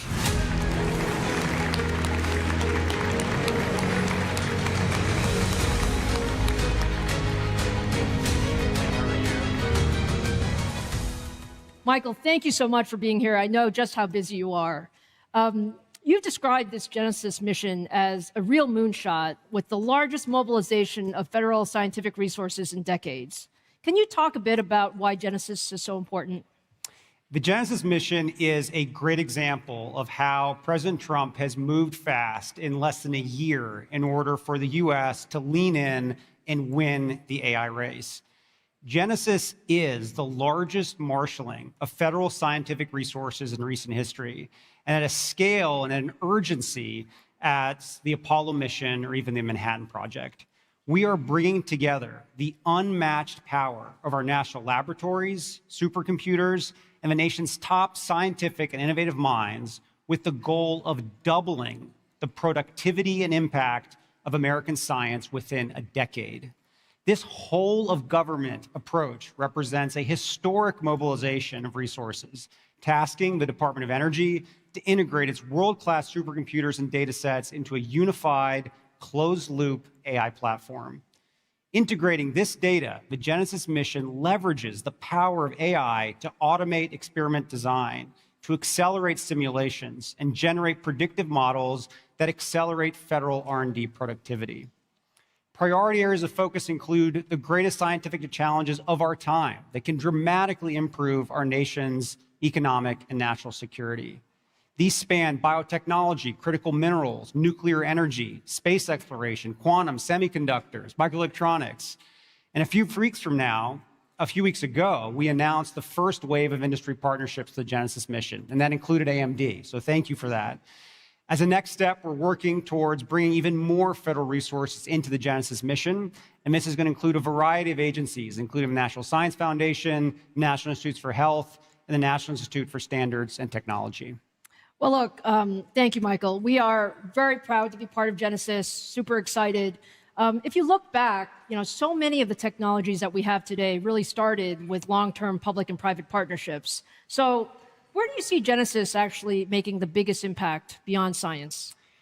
Well, through Genesis, we will create the world's largest and highest quality scientific data sets to train the next generation of AI systems, pushing them beyond their current mastery of language and code into the realm of science. Now, as you can imagine, this will lead to tremendous spillover effects across healthcare, drug discovery, energy, and manufacturing. Fundamentally, we are seeing a massive shift in America's science and technology enterprise. We are now at a place where the US government, private sector, and universities together are investing over $1 trillion in R&D every year, with the private sector leading the way by carrying out 2/3 of that R&D alone. Now, the Genesis mission understands this and leverages the full strength of that entire ecosystem. That's wonderful, Michael. Now, we have talked a lot about how important it is for the US to lead in AI. Can you talk about what are the biggest things that we must do to get right such that we lead? in AI? Absolutely. There are 3 strategic priorities the US needs to get right as laid out in President Trump's AI action plan. The first is we need to remove barriers to innovation and accelerate research and development. We are already at work looking for regulatory roadblocks to innovation and seeing where we can update or remove them entirely. This effort will ensure the US is a home for the next great technologies to be created and to be commercialized. Next, we need to get AI infrastructure and energy production right. We've taken significant actions to streamline permitting to data center construction and support all forms of energy, including advanced nuclear reactors. Looking beyond our borders, it's all about AI diplomacy and exporting American technologies to the world. The US government is underway in establishing the American AI Export Program to bring American innovators and innovations to our partners and allies around the world. The Department of Commerce will be issuing an RFP this month seeking proposals to create a turnkey AI stack, including everything from infrastructure and chips to models and applications. Last but not least, another strategic priority for President Trump and First Lady Melania Trump is AI and education.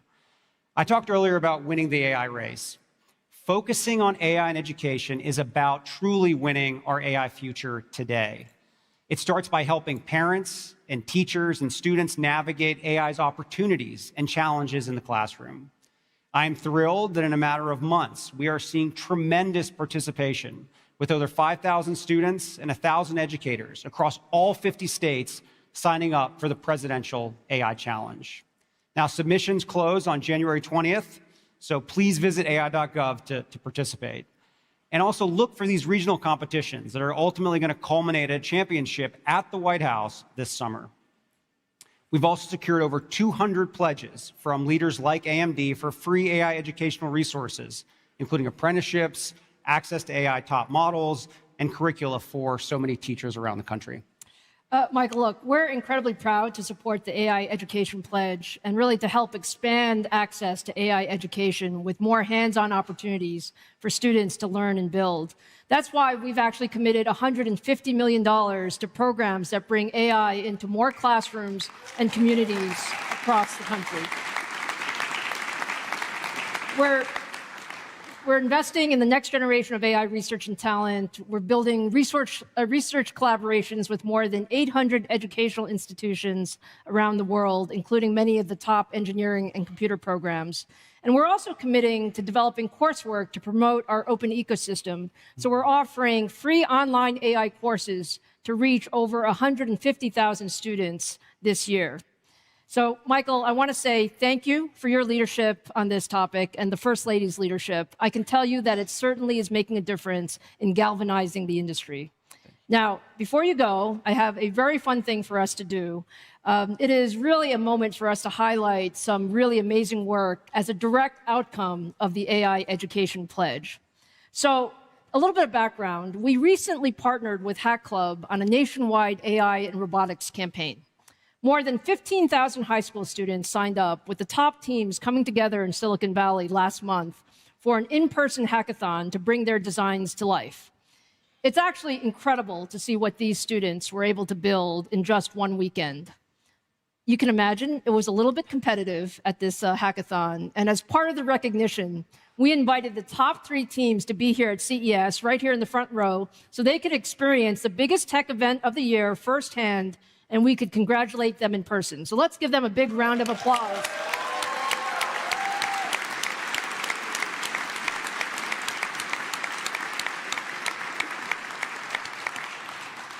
And to tell us a little bit more about their project, I'd like to invite the hackathon gold medal winners, Emmy McDonald, Ruzana Gaboyan, and Afia Ava of Team Arm Tender to the stage.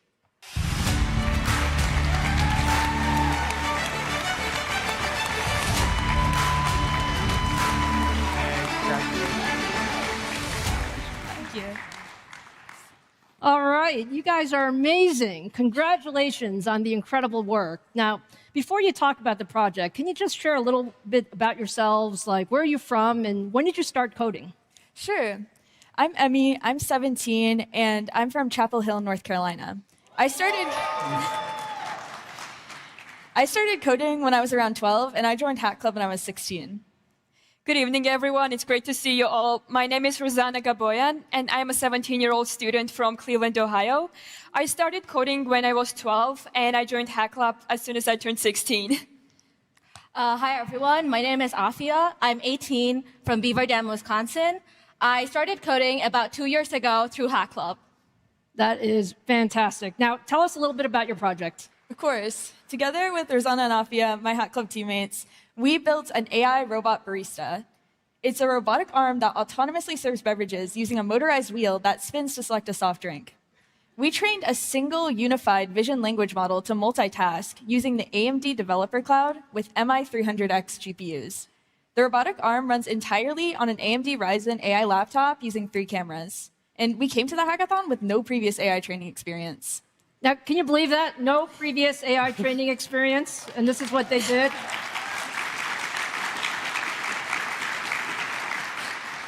You guys are clearly doing great things. Just give me an idea, like, what are you most excited about working on next? Thanks so much, Lisa. So my mom actually works at our local fire department. She's in the audience. Hi, Mom. And she is a former firefighter. One thing that we noticed when training Arm Tender is that it was able to capture complex human behaviors. Like, it was able to try again to grab a can after it missed it without us programming that specifically. I want to build a robot that can be used in firefighting to go into building fires and case the building before firefighters go in. And the complexity of motion that we saw AI exhibiting could make that possible in a way that wasn't before. I love that. What do you guys think?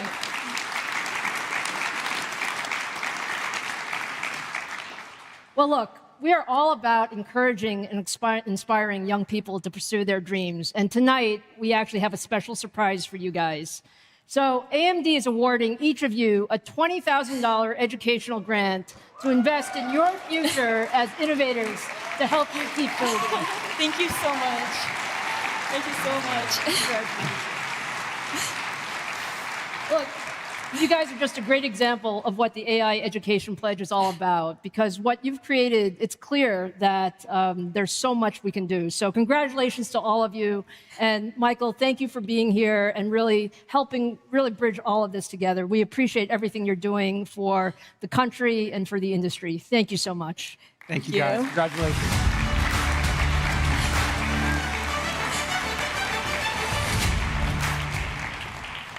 Look, it's been fantastic being with you tonight, but it's time to wrap this up. So I hope you all saw tonight what I see every single day. This moment in tech not only feels different, AI is different. AI is the most powerful technology that has ever been created, and it can be everywhere for everyone. We're entering this era of yacht-scale computing, where the deployment of more powerful models everywhere will require a massive increase in the amount of compute in the world. Meeting that demand will take a broad portfolio of solutions, from the largest systems in the cloud to AI PCs to embedded computing. And just as important, it takes an open ecosystem built on industry standards. That's what you saw on stage tonight. We wanted to bring you the entire spectrum, from amazing technology to deep co-innovation with industry leaders across the ecosystem, to very strong public-private partnerships. All of us are working together to bring AI everywhere for everyone. On behalf of the 30,000 AMDers around the world, we're proud to be building the future together with all of you, because the world's most important challenges can only be solved by bringing the industry ecosystem together. Thank you for joining us tonight, and enjoy the rest of CES 2026.